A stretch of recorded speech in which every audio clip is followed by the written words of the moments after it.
Hi, everyone. I just wanted to take a minute to introduce myself as your instructor of this course.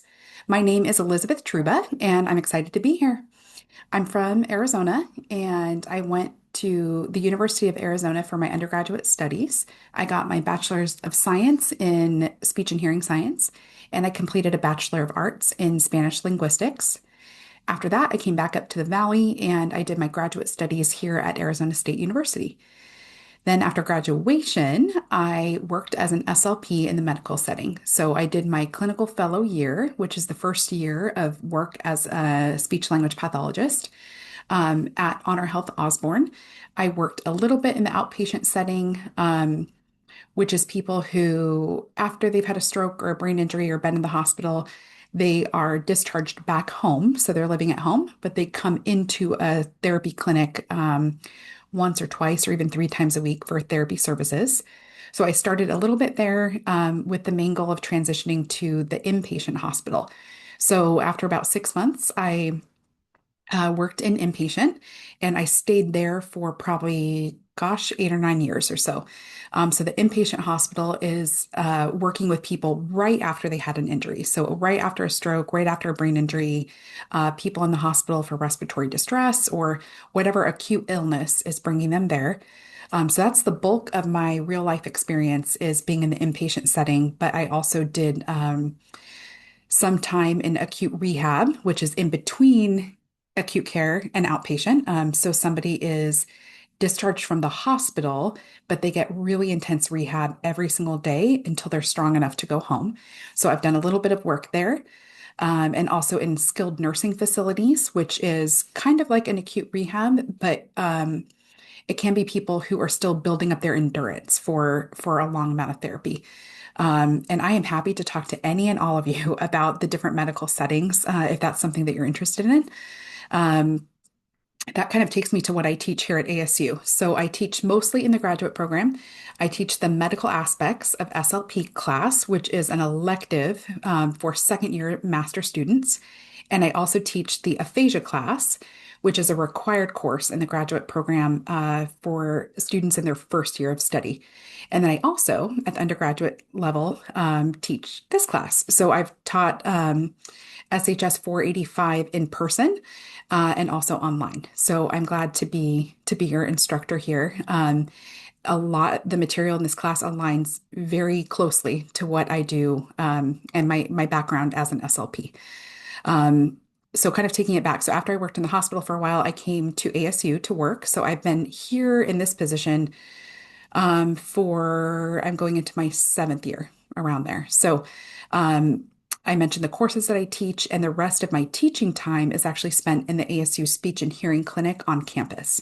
So I run our Parkinson's program, which works with speak out therapy.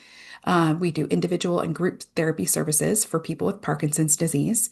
And then I also run our aphasia groups. So most of these groups are filled with people who have had a stroke and now have aphasia. Um, Sometimes people come to us after having maybe like a tumor or a traumatic brain injury and have aphasia as a result of that. Um, so we see people with all sorts of different backgrounds. Our ages range from probably 50s to probably 80s. So we get a nice variety. But the aphasia groups are meant to be a communication opportunity for people who have acquired neurogenic disorders, which is great for this class. Not great for this class, but you know what I mean. It fits with the material you're learning in this class. So that's the bulk of my clinic load. So that's a little bit about me. I would love to meet with you. I know this is an online class, so it might feel like we're far apart. You're working on things at different times.